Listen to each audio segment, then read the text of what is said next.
Before we begin, don't forget to like the video and subscribe for more bedtime stories. Let me know in the comments where you're watching from and what time it is. And if there's a story you'd like to hear next, I'd love to know that too. I never thought a fast food craving would put me in the kind of situation that still keeps me up at night. Before all this, late night Taco Bell runs were just part of my routine, almost comforting. They were the one predictable thing in my life when everything else was falling apart. My name is Jalen. I'm a senior at West River State University, and between classes, 2 part-time jobs, and trying not to flunk my capstone project, sleep became the luxury I could never afford. Food, even worse. Half my meals came from campus vending machines, the other half from the Taco Bell on Breaker Lane, the one right next to the freeway. It was open till midnight, usually. Sometimes they closed early because of staff shortages, but even then, I'd still swing by out of habit. Back then, I didn't think twice about it. But now, I can't even look at a drive-through window without my chest tightening. The reason I was working late wasn't unusual. I'd been pulling 6-hour closing shifts at Harlan's warehouse to cover rent, and my car payments after my roommate dipped mid-semester, just packed his bags and ghosted. So now everything was on me. Plus my mom had been calling non-stop, asking if I'd sent the check for our shared phone plan. I hadn't. Money was tight. My schedule sucked. My mental health was on life support. But Taco Bell, that was the one thing that made me feel like life was manageable. Like, yo, if I can just get a crunch wrap and a Baja Blast, maybe everything won't feel like it's collapsing. That's where my mind was the night everything went sideways. It was around 11:45 p.m., freezing cold, and the roads were empty the way they only get on weeknights. I was exhausted, like that dizzy, almost drunk kind of tired. I remember muttering to myself, man, I swear if they closed early again, I'm gonna lose my mind. As I pulled into the drive-thru, I instantly noticed 2 things. 1, the entire parking lot was pitch dark. 2, there wasn't a single car in line. Not necessarily weird, but off. Still, I rolled up to the speaker and lowered my window. A cold wind blew right into the car, and all I heard was static. Hello? I asked. Nothing. I leaned closer to the speaker. You guys still open? A few seconds passed, a few more. Just when I was about to give up, a voice crackled through. A man's voice. But the words were completely distorted, like his mouth was pressed right against the microphone. It didn't even sound like language, just harsh breathing and muffled syllables. I said, "Hey, sorry, can you repeat that?" Nothing, just silence. I exhaled, annoyed and mostly embarrassed at talking to what was probably an empty headset, and started rolling up my window. But then, something fell inside the speaker box, a clunk, like someone had dropped something right beside the mic. And then the voice came again, closer, harsher, but still incomprehensible. I felt the hair on my arms rise. "All right, dude," I muttered to myself. "I'm out." I slowly pulled forward. When my headlights hit the first drive-through window, I saw no one. The counters inside were dark. The second window, also dark, but someone was standing there. A figure, tall, still, leaning into the glass. Their heads snapped toward me, and I froze. They were wearing a full latex mask, not something cheap from Walmart. This thing looked like a professionally molded face, pale white with exaggerated features, like some deranged porcelain doll merged with a human face. The eyes were too wide. The mouth was stretched into a grin that didn't match the proportions of a real skull, almost like a melted clown. The second I made eye contact, the figure ducked down instantly, disappearing below the window frame. My stomach dropped. I sped off without stopping. I told myself I was just overtired. Maybe someone was cleaning. Maybe it was some dumb prank. But the next night, around 10:30 p.m., I got off work early, and because apparently my survival instincts are trash, I went right back to the same Taco Bell. This time, the place was alive. Cars lined up, kitchen lights on, music playing. Normal. By the time I pulled up to the window, a woman maybe in her late 20s handed me my drink. She had a name tag that read Renee. I asked, "Hey, did y'all change your hours?" She shook her head. "Nope, midnight every night." "Why?" "We close early yesterday though, short on staff." I nodded. "Yeah, I was here, around 11:30. She paused. "We closed at 9 yesterday." I blinked. "No way, I swear someone answered the speaker." Renee frowned. "Well, it wasn't us. I locked the place, and I was the last to leave. Nobody's here after 9 on short staff days." My throat went dry. "Okay. Well, this might sound crazy, but, I saw someone inside. Like, behind the second window." She raised her eyebrows. "What do you mean, someone?" I hesitated. "Tall guy, wearing a mask." Renee's face drained instantly. She leaned out of the window slightly and lowered her voice. "Stop. Don't joke like that." "I'm not," I said. Renee shook her head. "No, dude, you don't get it. This store got broken into 3 times this year. Last time, the dude was inside the building for almost 30 minutes before the alarms went off. We didn't catch him, but corporate said he tampered with the window sensors." My heart thudded. "You're serious?" "As a heart attack." Her voice dropped even more. "And the cops told us he wore a mask too." At this point, I should have stopped coming, but something about what she said messed with my head, like I needed answers. So 3 nights later, Friday, just after midnight, I went again. Terrible idea. The entire building was dark again, but this time, a single faint light flickered inside, like a flashlight moving around. I whispered to myself, "Nah, no way, nope, Jalen, just go home." And I almost did. But when I reversed, something slammed against the inside of the second window. I jolted, a silhouette pressed up against the glass, hands spread, head tilted. Same mask, same grotesque smile, just staring. This time he didn't duck. He stood, then slowly lifted something toward the glass. A phone. He pressed it to the window so I could see the screen. A text message typed out in big font. "You heard me last time." I stared, frozen, breathing fast. Then the next message appeared. "I wasn't talking to you." The light inside flickered. Another message. "I was talking to the girl." My stomach twisted. "Renee." Another message. "She shouldn't have told you." I slammed the gas, shot out of the lot. Didn't stop until I reached a gas station a mile away. My phone buzzed, a text from an unknown number. I opened it. It was a photo, a blurry picture taken from inside Taco Bell. The angle, right behind the drive-through window, and in the image, my car, driving away. The next morning I went straight to the police, and to their credit, they took it seriously. Turns out they'd been tracking a man targeting late-night fast food locations. Someone who hid inside after closing, messing with cameras, staying for hours. But they hadn't been able to locate him. That changed after my report. They found signs of forced entry into the Taco Bell storage door, plus footprints, and a mask fragment near the walk-in. But here's the part that keeps me awake.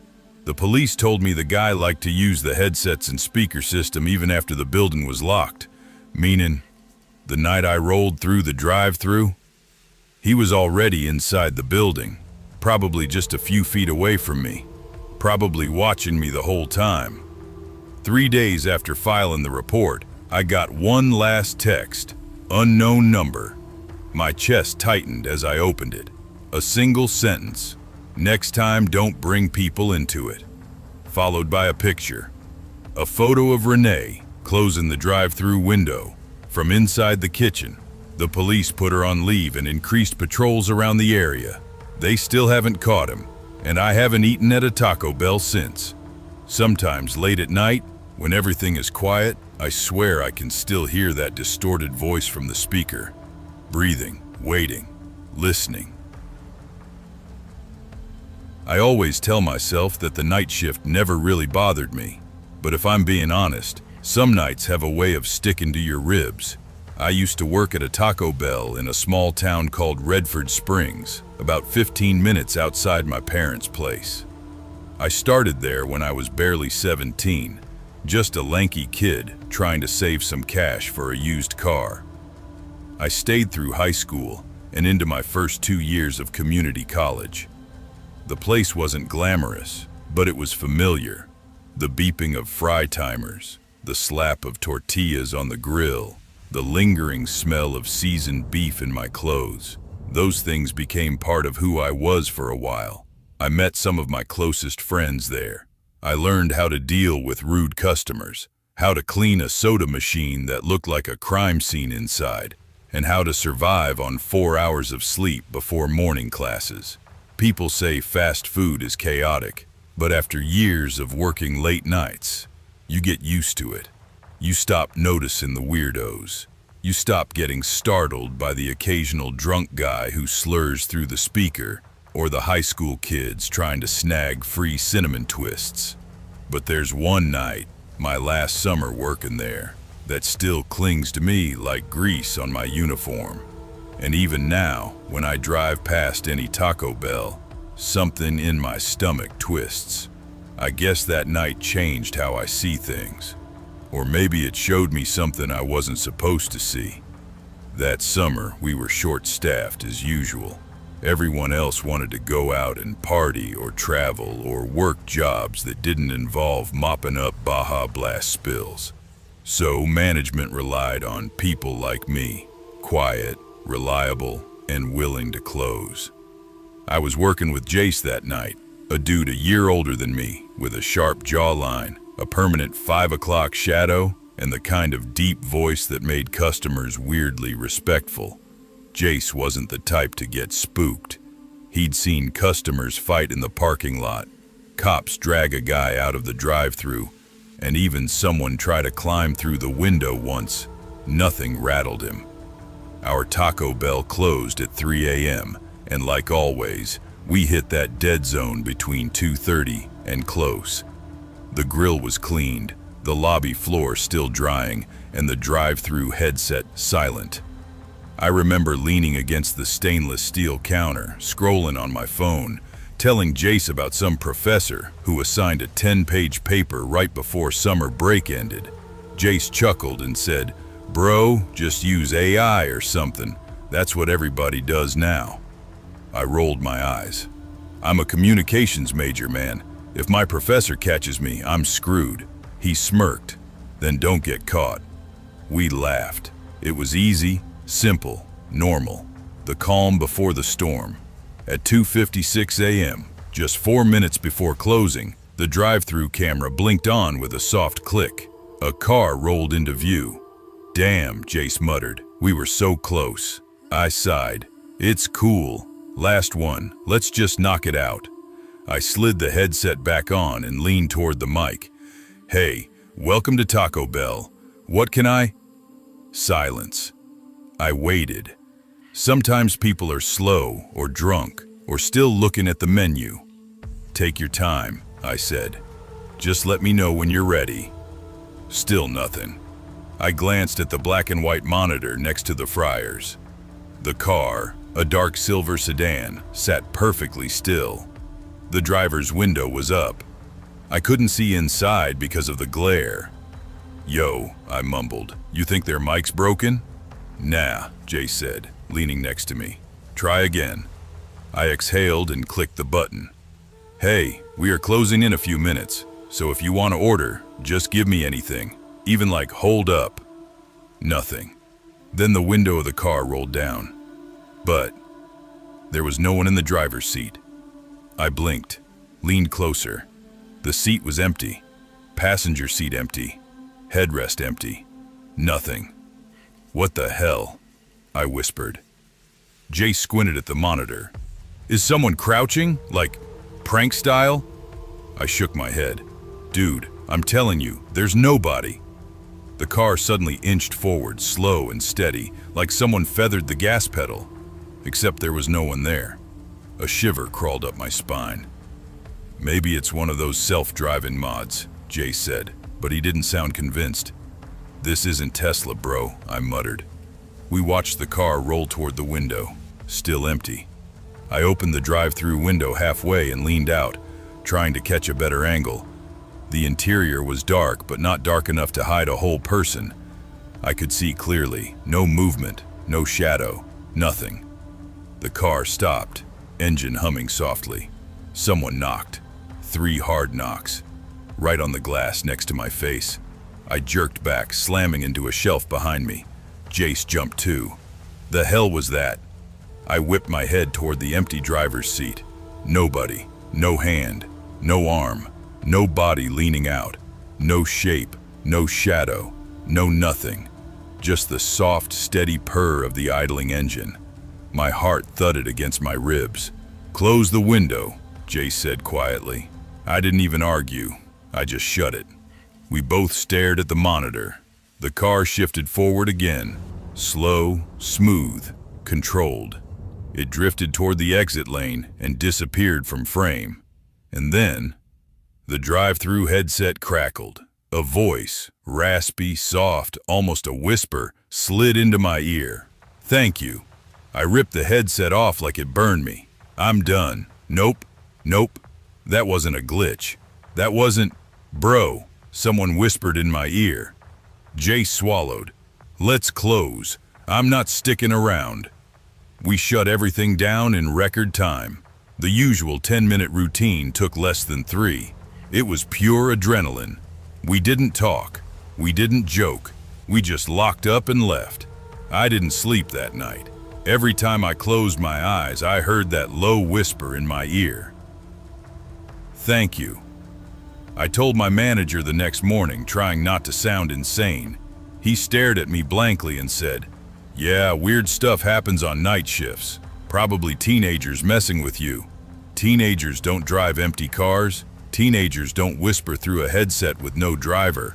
But fine, I let it go, until 3 days later. I came in for another late shift, and Jace was already there, pale as a ghost. He didn't joke, didn't smile. "Dude, that car came back." My stomach dropped. "What?" He nodded slowly. "I was doing prep around 11.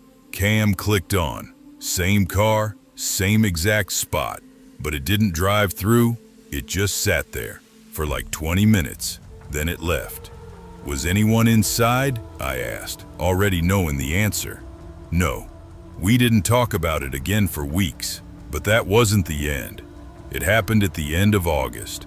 I walked in for my shift, feeling exhausted, stressed, and ready for summer to be over. I had a new semester starting soon. I didn't need this.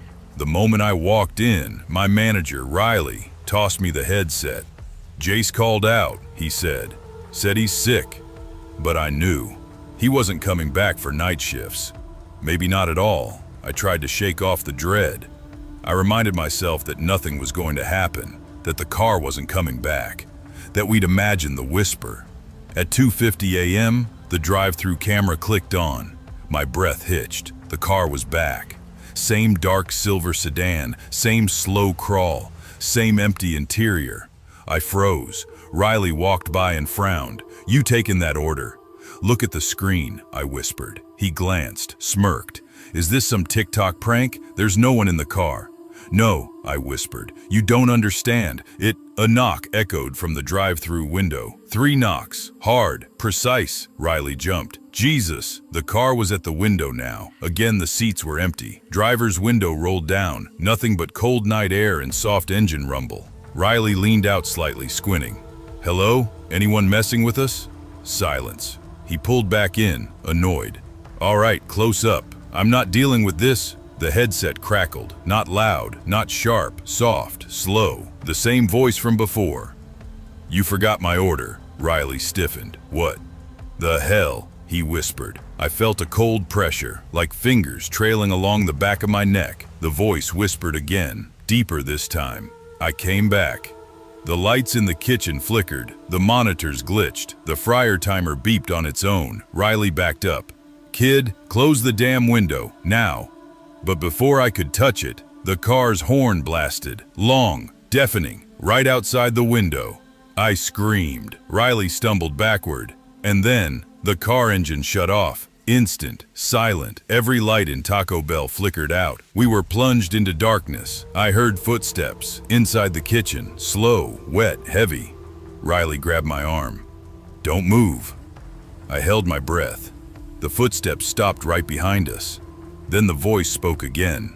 Not from the headset, not from outside, from inside the kitchen, right behind my ear. I'm still waiting. I didn't turn around. I don't know if Riley did, because at that moment, every single light blasted back on at once. The kitchen was empty, silent. The car outside was gone, just gone, like it had never been there. Riley took the headset off, slammed it on the counter, and muttered, "Kid, go home. You're done for tonight. Hell, you're done for the summer." I didn't argue. I didn't clock out. I just left, and I never worked a night shift again. I'm older now, got my degree, got a better job, moved out of Redford Springs, but sometimes, late at night, if I'm driving home from work and there's nobody else on the road, I'll see a dark silver sedan in my rearview mirror, always keeping the same distance, never passing, never falling behind. Headlights steady, engine quiet, and sometimes, swear to God, I hear that same soft whisper in the back seat. "You forgot my order." I don't look back anymore. Some things, you just don't want to see twice. I never thought a midnight craving would lead me into the most terrifying night of my life, one that still keeps me awake sometimes, even 5 years later. Back then, I was 23, a year out of college and living in a dingy 2-bedroom apartment in South Missouri with my best friend Briley. She and I had known each other since high school, the kind of friendship that felt more like a sibling bond than anything else. We were on a road trip back to my hometown for my cousin's engagement party. The plan was simple: drive 6 hours, crash at my parents' place, wake up early, smile for pictures, eat cake, and pretend like everything in life was on track. But life had other plans. Even before the nightmare started, that day had already felt off. The tension before the storm. Briley had been unusually quiet the whole day. She usually filled the car with non-stop commentary, music reviews, dumb jokes, complaining about gas prices, you name it. But that day, she stared out the window most of the time, fidgeting with her sleeves. "You good?" I asked maybe 5 different times. "I'm fine, just tired," she kept saying. But she wasn't fine. I could feel it. By the time it hit close to midnight, we were still 2 hours away from my parents' place. My stomach was basically chewing itself, and Briley, finally breaking her silence, said, "Dude, if we don't eat, I'm gonna pass out." "Same," I said. "Look up something, anything. I'll take gas station sushi at this point." She laughed at that, the first laugh I'd heard from her all day. But when she picked up her phone, she frowned. "No service," she muttered, like literally nothing. We were in the middle of flat nowhere, fields on both sides, not a single house light or billboard, just endless black. I slapped the steering wheel. "Great, love that for us." We drove for maybe 20 more minutes before Briley suddenly pointed at an exit sign that popped out of the darkness like a miracle. "Dude, exit 214, says food, gas, finally." "Let's go," I said, turning the wheel so fast the car practically leaned. We took the exit ramp into a small, lonely town. Half the street lights were flickering, and most of the buildings looked old enough to retire. But then we saw it, glowing like treasure, a single, open Taco Bell. "Thank God," Briley muttered. "I'd kill for a chalupa right now." You and me both. What we didn't know was that someone else had already done the killing. We pulled up to the drive-through speaker. The Taco Bell looked understaffed. Only one car in the parking lot, and no lights in the dining area except for the dim kitchen glow. I leaned toward the speaker. "Hey, can we get—" I froze. A scream, muffled, high-pitched, terrified, burst through the speaker. Briley jerked upright.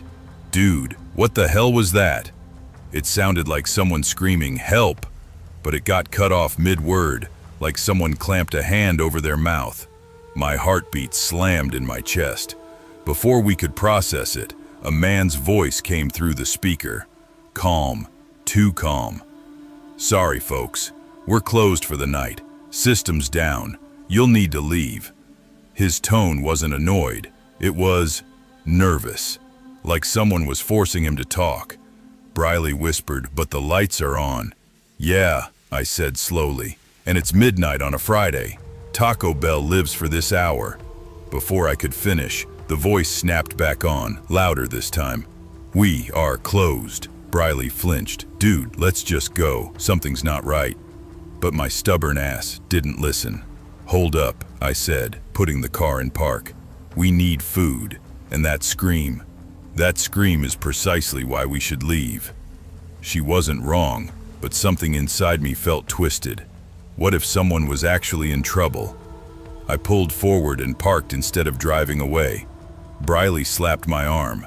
"Why are we getting out? Hello? Horror Movie 101. "I just want to check the hour sign," I lied. "Well, go by yourself then," she said, locking her door like a dramatic grandma. The glass door had the hours printed on it. Open until 1:30 a.m. I cupped my hands to the glass and peered inside. The dining area was empty, chairs stacked, but the kitchen lights were on. I knocked lightly. No answer. Then I heard it, a whisper from the back. "You need to leave." It wasn't loud. It wasn't yelled. It was whispered in a terrified, panicked voice. Definitely not the voice from the drive-thru. My whole body went cold. I knocked again. "Is someone hurt? Do you need help?" Nothing. Then footsteps approached, the slow, heavy kind that dragged slightly. A man walked into view. Late 30s, greasy hair, sweat-soaked shirt, not wearing any Taco Bell uniform. No apron, no name tag, nothing. He unlocked the door halfway and opened it just enough to stand in the frame. "We're closed," he said. His eyes were dead, like he wasn't looking at me, but through me. I forced a smile. "The hours say you're open." "They're wrong." "You sure? Because—" He started closing the door. "Wait," I said, stepping forward. "We heard someone, another employee messing around. Kids these days. Now get back in your car and—" Then it happened. A scream, louder than before, exploded from the kitchen. "Help me, please, somebody." The man spun around and roared toward the back. "Shut up." That's when he turned back to me, face red, eyes wild. "Get out." Not leave, not go home, but get out. Like I was stepping into something deadly. I backed away slowly. He slammed the door so hard the glass rattled. I sprinted back to the car. Briley unlocked the door the second I reached it. "Get in, get in, get in," she yelled. I slid inside and locked the doors. "We're calling the cops," I said, grabbing my phone. "I thought you didn't have—" Suddenly I had 2 bars. She stared. "Bro, I swear I checked. I had nothing earlier." "I'm not questioning this miracle. Let's call." I dialed 911. 911, what's your emergency? "Hi, yeah, I'm at a Taco Bell on Ridgeview Road, a small town off exit 214. I think someone's being held hostage." The dispatcher got serious fast. "Can you describe what you heard?" "A woman screaming for help twice, and a man inside who isn't wearing a uniform refusing to let us in." "Stay in your vehicle. Officers are en route. Do not approach the building again." "Trust me," Briley muttered. "We are never approaching anything ever again." We waited. 2 minutes, 4 minutes, 7 minutes. Then 2 cruisers pulled in. Lights off, silent. "Stealth mode," Briley whispered. We watched as officers quietly surrounded the building. Then one officer shouted, "Police! Anyone inside, come out with your hands where we can see them." Nothing. Then suddenly, everything happened at once. A woman burst out from the back door, running barefoot, sobbing. 2 officers grabbed her and pulled her to safety. Seconds later, 3 more officers dragged someone out. The same sweaty man who had yelled at me. He fought like an animal, screaming nonsense. "Get off me, I didn't do anything." They were lying. But the officers overpowered him. After a few minutes, an ambulance arrived and took the injured woman away. We were told to stay put until someone came to talk to us. A female officer finally approached the car. "You the callers?" "Yeah," I said. She let out a breath. "You two probably saved that woman's life." "What happened?" Briley asked softly. The officer leaned down. "2 employees were working tonight. This guy," she nodded toward the handcuffed man, "walked in with a knife and tried to rob the place." Briley covered her mouth. "One of the employees fought back and got knocked unconscious in the struggle. He dragged the other girl to the back and kept threatening her. When you showed up and he realized people were watching, he panicked." "And the screams?" I asked quietly. "She kept trying to get help. He kept shutting her up. Lucky you didn't walk in when he was out of sight. Who knows what he would have done." That thought made my stomach twist. The officer finally stepped back. "Thanks for calling it in. A lot of people would have just driven off." Briley squeezed my hand. "Good thing you didn't listen to me for once." "Don't get used to it," I said, trying to lighten the heaviness in my chest. But when we drove away, both of us sat in silence, the kind of silence that doesn't go away for a long time. A week later, the news confirmed it. The unconscious employee survived. The kidnapped woman survived. The attacker got charged. Every detail was public, except one.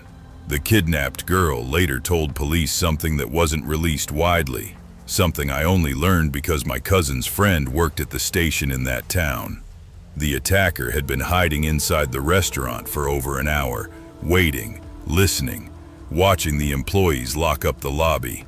And when he heard a car pull into the drive-thru, our car, he panicked and got sloppy. If we hadn't come when we did, yeah, some nights I still hear that scream. High, desperate, raw. And sometimes, when I'm sitting in a drive-thru late at night, I roll up my windows, just in case. I never thought a minimum wage job could mess me up this badly. But here we are. Before everything happened, my life was painfully normal. The kind of normal that makes you stop feeling anything. My name's Rylan Cortez, 24, living in a crappy duplex 30 minutes outside of Huntsville, Alabama. I started working the night shift at a Taco Bell off Highway 72 because the pay was slightly better after 10 p.m. And honestly, I didn't have many options. I wasn't studying, wasn't chasing any dream, nothing deep. Just trying to keep my car from getting repoed and keep myself from sinking mentally. Night shifts felt peaceful, quiet, empty, predictable, until he showed up. But before we get to him, there's something people never understand about these late-night fast food places. It's not the food that's scary, it's the silence between customers. It's the parking lot shadows. It's the way you hear things in the back storage when no one's supposed to be there. It's the weirdos who think night crews are easy prey. By December of last year, I'd gotten used to drunks, tweakers, screamers, and those dudes who talk to the air like it owes them money. But there was one guy, one specific man, who managed to get under my skin from day one. His name, no idea, but we called him the Stiller. Because he never blinked, not once. It was snowing lightly, rare for Alabama, and the store was dead quiet. My coworker Jalen was cleaning the fryer in the back while I wiped down the front counter. That's when the Stiller walked in, tall, bony, wearing an oversized Carhartt jacket that looked stolen off a corpse. Hood up, eyes wide, no haircut, no beard trim. He looked like he lived between dumpsters. He didn't order, didn't speak, just walked up to the counter and stared directly at me like he was trying to read my thoughts.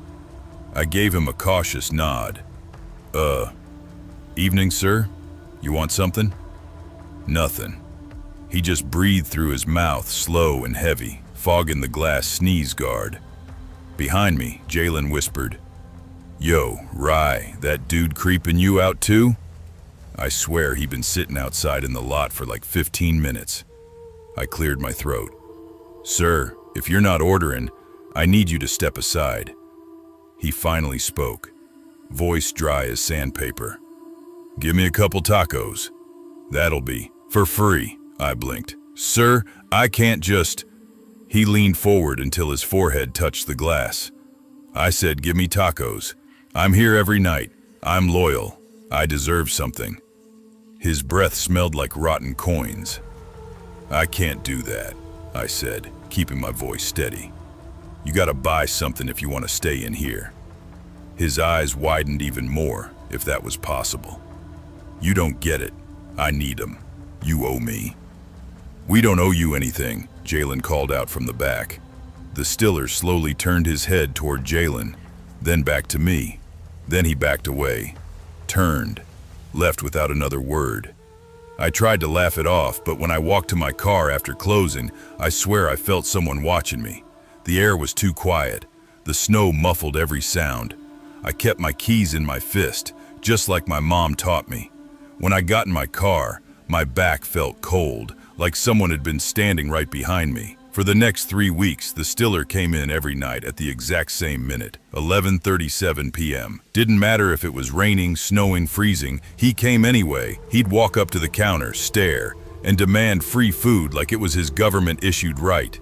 Sometimes, "Give me a chalupa." "Come on, man, don't be difficult today. You know what I want. Make me something hot. I'm cold." Other nights he got aggressive. "You think you better than me? Don't make me say it again. Why the hell would you work here if you can't help people? You owe me. You all owe me." We told him to leave dozens of times. Sometimes he listened. Sometimes he stood there until we threatened to call the cops. And every night, when it was time for me to lock up, I dreaded the walk to my car. One night, I came out and found footprints leading around my car, but none leading away. I tried to tell myself they were old. I knew they weren't. It was a Thursday. Snow heavier than usual. Wind sharp enough to cut your ears. Inside, the store was dead except for me and Novi, the closing manager. Tiny woman, strong voice, tough as nails. Around 11:30, she was counting registers when the front door chimed. I looked up. It was him, but something was different tonight. His hoodie wasn't up. His eyes were wider, and his jaw looked tense like he hadn't eaten in days. He walked straight toward me. "Hey," I said carefully. "Not tonight, man. We're closing in a few." He didn't blink, didn't breathe. "I need food," he growled. "You need to buy something if you want to stay." "You're not listening to me." Novi walked up behind me. "Sir, you need to leave, now." The stiller's face twitched. Not angry, not sad, just hungry. Not food hungry. Something else. He stepped closer to me.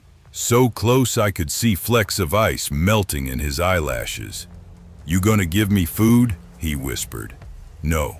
He smiled. "That was worse than everything else. Remember that," he said softly. Then he stepped back and walked out. The door slammed behind him. Novi exhaled shakily. "Hell no. I'm calling security on his ass next time." But there wouldn't be a next time. Not like we thought. I locked the doors at 1 a.m. like usual. Checked the dining area. Checked the bathrooms. Checked the back hallway. Everything looked normal. When I got home, I showered, turned on some random sitcom, and knocked out. Next morning at 9, my phone buzzed. "Novi, come in ASAP. Something happened." My stomach dropped. When I got to the store, every manager was huddled around the office monitor. "Sit," the GM said. I sat. They rewound camera footage to 1:48 a.m. And there he was, the Stiller, crawling through the drive-through window like a goddamn spider. He must have waited around the building until the last car left. He moved slow, deliberate, silent. He checked each room, probably looking for me. The moment his head peeked into the kitchen, my blood ran cold. He'd been inside while I was still closing on the other side of the wall. He could have grabbed me, killed me, cornered me, done anything he wanted. Instead, he walked calmly to the grill, turned it on, started cooking himself a full meal, like he'd worked here for years. Then he sat on the floor, ate everything, wiped his mouth with a tortilla, curled up by the prep table, and slept for 5 hours. Around sunrise, he woke up, stretched, unplugged a tablet and an old laptop, shoved them in his coat, climbed back out the window, and vanished. I felt sick watching it. He had been so close, a thin wall away, just one locked door between us. If he had walked into the hallway, if he had heard me, if he had decided to open the freezer where I was putting inventory. I don't like finishing those thoughts. They put an automated lock on the drive-through window after that. Corporate wrote reports. Cops took statements. Nobody ever found him. It's been months. He hasn't come back. But sometimes when I'm closing, when the store is dead silent, when the grill cools, when the lights dim, I swear I hear breathing near the drive-through window. I tell myself I'm imagining it, but I know what I felt that night. I know hunger when I see it. And that man wasn't hungry for tacos. I never imagined hunger could feel like a memory, not the stomach growling kind. I mean the kind that anchors you to a moment, to a place, to a version of yourself you miss. But that's how it was for me. My name is Rylan Pierce, veteran of 13 years, and husband to a woman who deserved far better than the version of me that came home. I've got 2 kids, Lennox, 9, and Avery, 6. They saved pieces of me I didn't know were still salvageable. But before all that, before the fall, the coma, and the nightmare, I still feel scratching at my spine. It started with Taco Bell, and I know how stupid that sounds. But addictions rarely look cinematic when they're happening. Most are small, slow drips that eventually overflow. Mine was a Crunchwrap Supreme. The need that ate me alive. When I got back from deployment, everyone kept saying, "You look good, man. You holding up?" I wasn't. But I'd learned a long time ago how to keep my face neutral. How to say, "I'm good," while my insides were a hurricane. I had nightmares, but they weren't the war kind. No bombs, no gunfire. Just this crushing silence. This feeling of being useless now that no one needed me to survive. My therapist, Dr. Caro, said, when you strip away the adrenaline identity, the body looks for comfort wherever it can find it. Mine found it in late-night Taco Bell runs.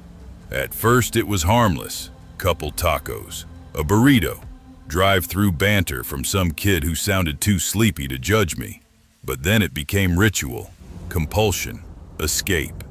My wife, Harper, started noticing the wrappers hidden in my truck. "Rye, come on, this is getting out of hand." I'd laugh it off. "Baby, please, if cheap tacos kill me, then that's just Darwin at work."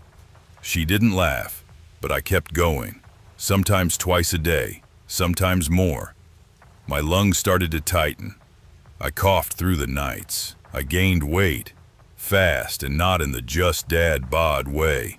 More like my organs were begging me to knock it off. Yet every time I felt that heaviness in my chest, I'd whisper stupid little lies to myself. "Just one more run. It helps you calm down. You deserve this." By the time the pneumonia hit, I was barely able to climb the stairs. And still, I remember looking at Harper from the bed, drenched in sweat, trembling, lungs fighting like a squeezed plastic bag. I still whispered, "Can you get me a chalupa?" She burst into tears. The next thing I remember clearly was the hospital ceiling spinning away as they wheeled me into emergency care. And then, nothing. Or rather, something much worse. People say comas are peaceful. Whoever says that has never actually had one. What I experienced felt like falling into a meat grinder made of fear. The first time it hit me, I thought I had died. I was lying on some kind of rough ground, not sand, not dirt, something gritty like crushed glass mixed with dust. Everything smelled like burnt metal. Then I heard it, a dragging sound. Slow, wet, predictable like a heartbeat. Shh, shh, shh. When I turned, I wished I never had. Something tall, too tall, thin like twisted rebar covered in dead skin was crawling toward me. Its mouth wasn't a mouth, more like a split carved into the head with rows of crooked, rust-colored teeth.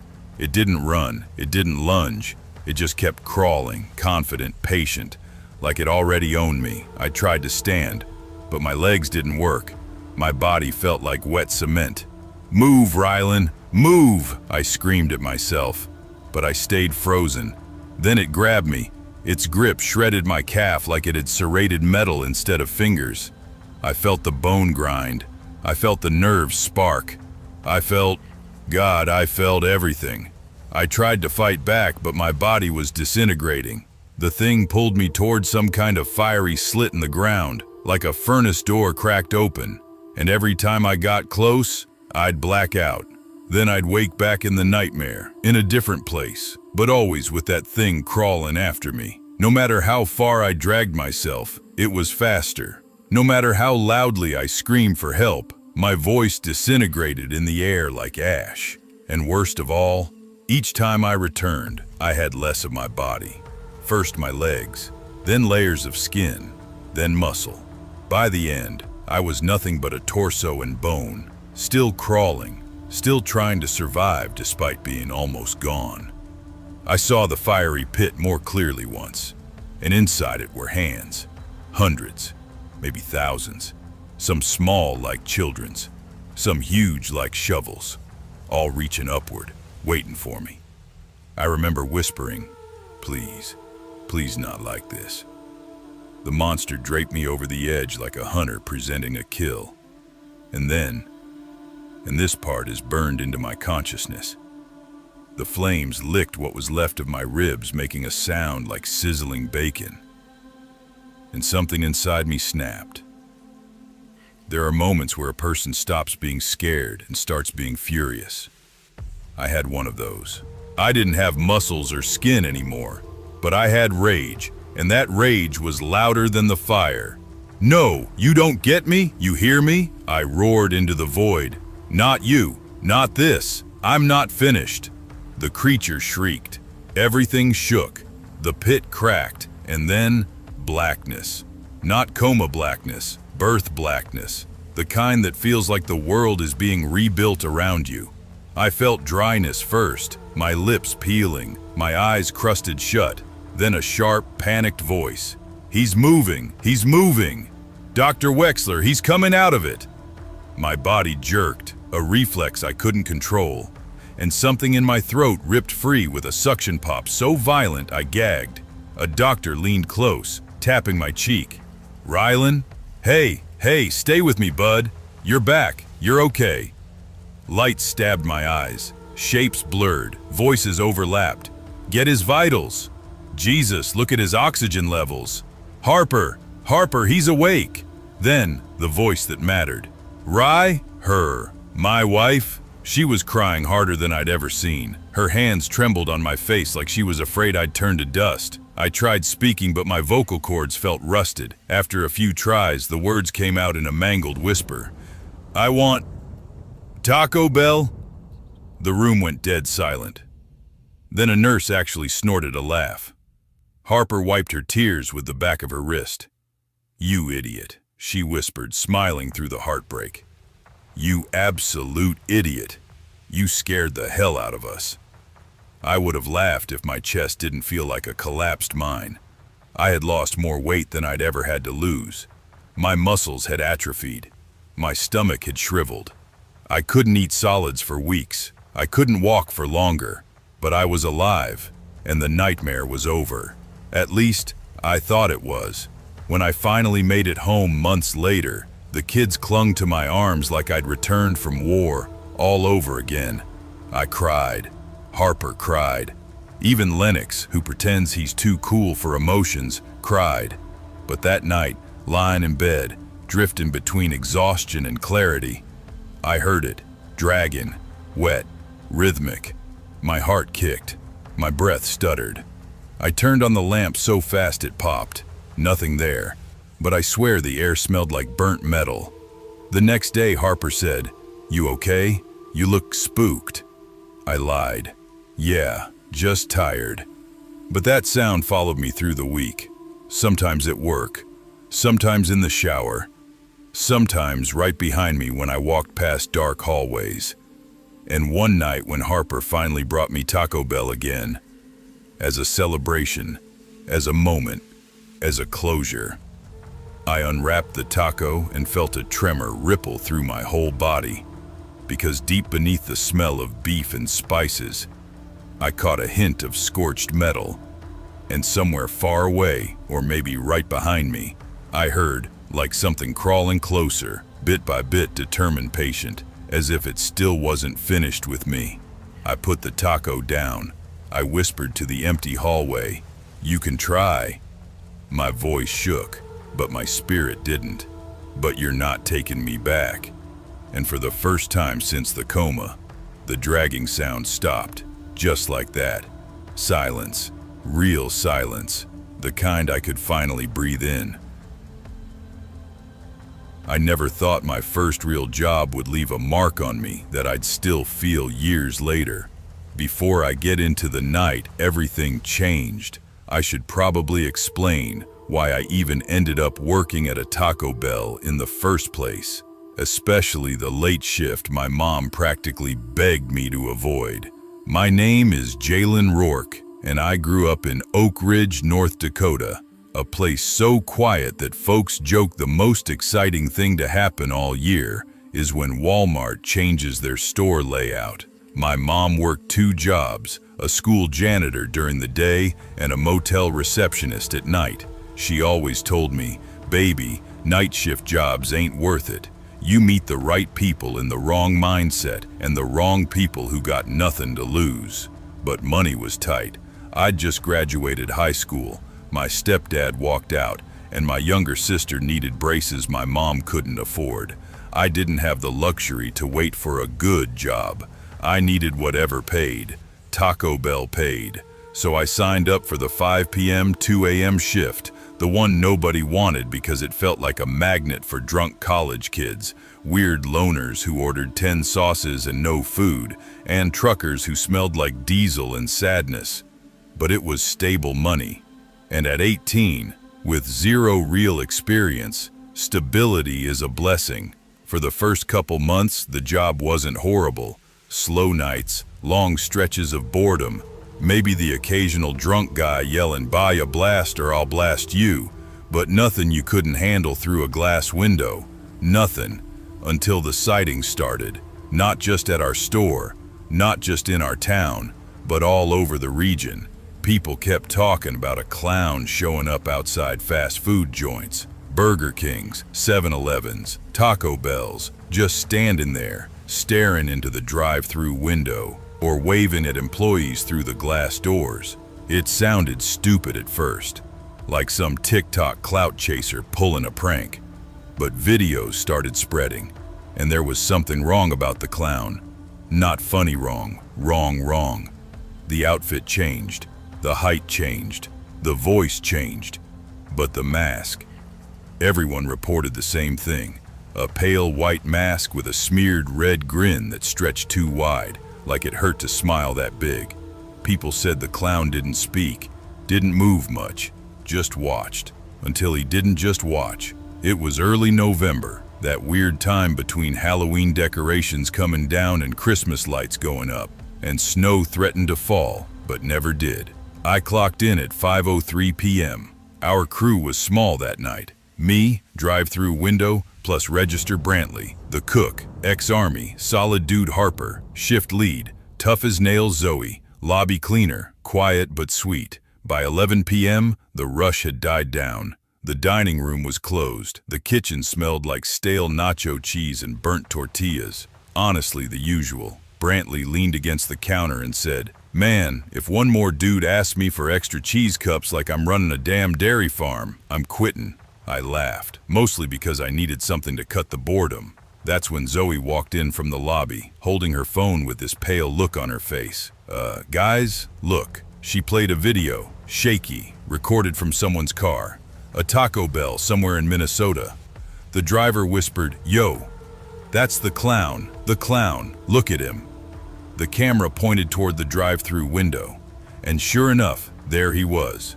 White mask, red smile, hands pressed against the glass. And then, he tilted his head, slowly, like he was trying to listen through the window. At the end of the video, the clown leaned toward the camera and murmured something so low that even the video uploader typed, "IDK WTF," he said. The comments were filled with people claiming sightings in their cities too. Fargo, Billings, Rapid City, Bismarck Mine, Oak Ridge. Harper grabbed Zoe's phone. "Could be edited, could be fake." Zoe shook her head. "Then why did the police post a warning on Facebook 30 minutes ago?" That got silent real quick. Brantley frowned. "Man, I served in Afghanistan and I ain't scared of much, but clowns? Hell no." I tried to play it cool. It's probably some goofy high schoolers with too much free time. But I didn't fully believe that. None of us did. Still, the night moved on. Midnight approached, and then the walkie-talkie squawked. The most normal sound in a place where nothing was normal anymore. "Welcome to Taco Bell. Go ahead whenever you're ready," I said into the headset. Silence, then crackling. A voice whispered, "You still open?" The tone sent a chill down my arms. It wasn't threatening, wasn't aggressive, just off, like someone trying too hard to sound normal. "Yeah," I replied, "open till 2. Another long pause. "You got the melts?" "Yup, all of them. Which one?" More static. Just one." "Okay, 1 chicken chipotle melt. Anything else?" "No." Weird order, alone, cheap, strange vibes. But I didn't think too hard about it. Not yet. "Your total is $1.09. Pull forward." No car pulled up. We all waited. Nothing. "Probably a prank," I muttered. But then, from the drive-through window, Brantley snapped his head toward it. "What was that?" I pulled the windows blind up a bit, and my heart dropped. A face stared back at me. White mask, red smile, eyes blacked out. The clown. He was right there, standing inches away on the outside. I screamed and stumbled back. Harper rushed over, swore under her breath, and hit the emergency lock. But the clown just stood there, breathing slowly, fogging the glass with every exhale. Then he lifted his hand and waved, a slow, childlike wave. A wave that said, "I see you." A wave that said, "I'm not going anywhere." Zoe whispered, "Why isn't he saying anything? Why is he just standing there?" And then the headset crackled again. "Open up," same whisper as before, same voice, but this time, closer, right outside, right behind the glass. Harper locked the main doors instantly. Brantley reached for the kitchen knife we used to cut quesadillas. I froze at the window, and the clown noticed. He leaned forward so close his mask smudged against the glass. Then he lifted a pillowcase, the old school kind robbers use in movies, and shook it at me like he wanted me to fill it. I shook my head. "Dude, no, we're closed. Get out of here." He tilted his head again. Then his voice crackled through the headset. "Don't lie." Zoe gasped.